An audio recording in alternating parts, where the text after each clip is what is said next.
Pembukaan sektor pariwisata internasional seiring melandainya kasus COVID-19 dilakukan dengan mengadakan uji coba tanpa karantina di 3 kawasan, yaitu Bali, Batam, dan Bintan.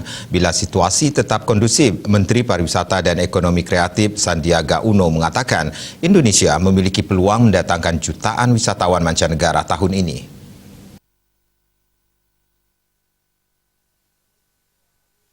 Dikutip dari kantor berita Antara, Menparekraf memprediksi sebanyak 3,6 juta wisatawan mancanegara bisa datang ke Indonesia.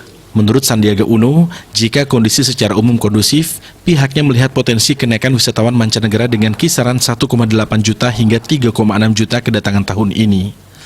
Sandiaga mengatakan kehadiran Wisman dapat berdampak positif bagi kelangsungan usaha 34 juta lapangan kerja di bidang pariwisata dan ekonomi kreatif. Pandemi COVID-19 yang melanda dunia, kata Sandiaga, telah menyebabkan penurunan jumlah kedatangan wisatawan mancanegara di Indonesia dan berdampak signifikan pada sektor pariwisata dan ekonomi kreatif di tanah air.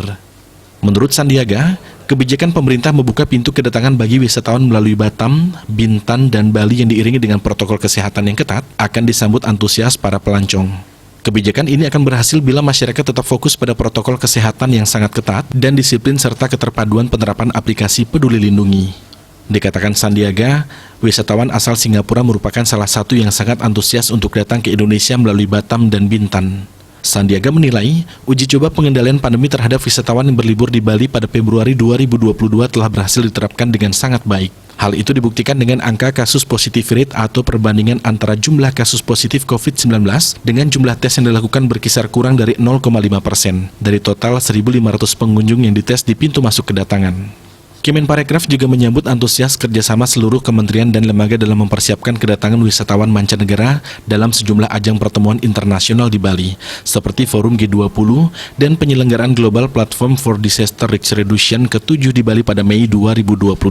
Sandiaga mengatakan pemerintah telah mempersiapkan sertifikasi berstandar internasional terkait kebersihan, kesehatan, keselamatan, dan kelestarian lingkungan selama mereka berada di Indonesia. Seperti diketahui, Satgas Penanganan COVID-19 telah merilis surat edaran nomor 13 tahun 2022 tentang protokol kesehatan pelaku perjalanan luar negeri khusus pintu masuk Bali, Batam, dan Bintan dalam masa pandemi COVID-19 yang berlaku per 8 Maret 2022.